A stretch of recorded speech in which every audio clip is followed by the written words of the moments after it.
Joining me today is Robert Coco from Cavallini Bakery and Patisserie.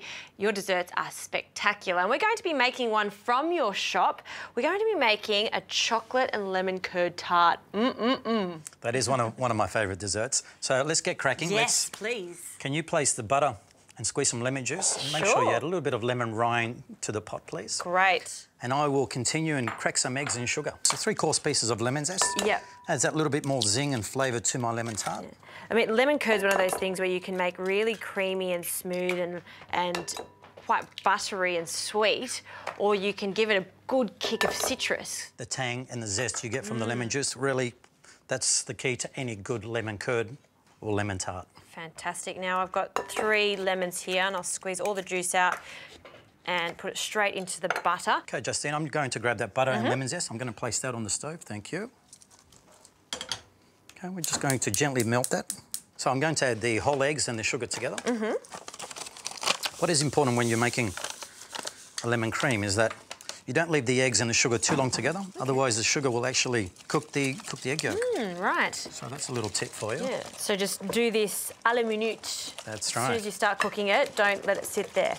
So give it a good mix. I generally like to mix for about 30 seconds. What I do want to do is I want to get the lumps out of the egg. So I'm going to add the lemon juice to the butter. All we want to do with the butter is just melt it down. OK, let's mix that in. Just give that a whirl. So we're ready to move over to add this to the egg and sugar. Let's slowly stir that in. Okay, Works a treat. Let's throw the zest in as well. Yep. Add that tang. OK, and we're going to place that over a hot water bath and cook that for approximately 30 minutes until it reaches 85 degrees. 30 minutes, so you can do that and I can maybe make a cup of coffee and just sit and watch you Sounds like a plan.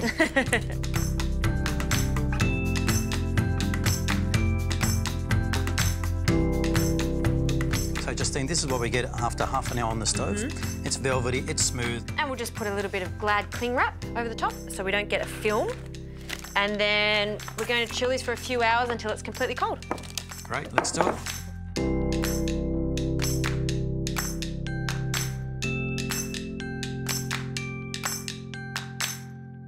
That lemon curd is cooled down, so I'm going to take it out of the fridge. And now we can start filling this tart shell. Now, usually when you're doing a lemon curd tart, it's just with a classic short crust pastry or just a sablé. But we've got chocolate base here, and again, we can get this recipe on the Everyday Gourmet website, so you can follow it to the T. Why do you use chocolate and citrus? I haven't seen this much. Lemon and chocolate, great combination together. Love the tartiness from the lemon cream and the sweetness and the crispiness from the chocolate sablé. Does that go straight in? It certainly does. Okay. Thanks, Justine. Oh, that is just such a pleasure to see. I'm just going to spread that lemon cream around. You can use a palette knife or you can use the back of a spoon. Yep. And we want to get a nice flat surface. So once I finish flattening the lemon cream, we're going to put that back in the fridge. Okay. And then the bigger surprise comes after that. Oh, I'm looking forward to this surprise. Should I place that back in the fridge? Sure, it's Thank worth you. the wait.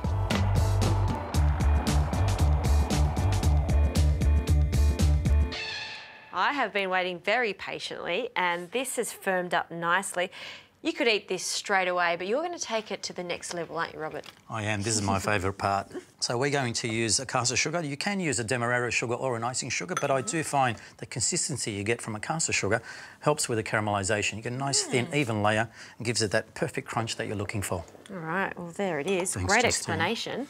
Ooh, ho, ho, ho. So I start on the outside. And do you need it to be almost like a double layer there? I can see you're not being scarce with it. That does help with the caramelisation. Just like a brulee. We all like brulee, don't we? We certainly do. So just going to clean the edges. And that's ready to be flamed or caramelised. Go for it. This is a great little investment. And you know where I buy my blow torches now? Just from a hardware store. They work really well and you get a good, nice, even burn on it. Oh, that's working great. So the trick for me is starting from the outside of the tart and working your way in.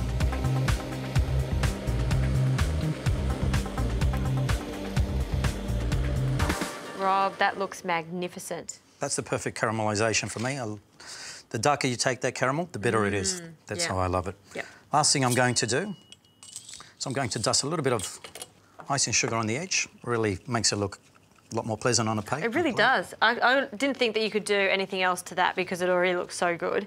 And again, it just looks just spectacular. There we go. So, just going to place that onto the plate. Carefully.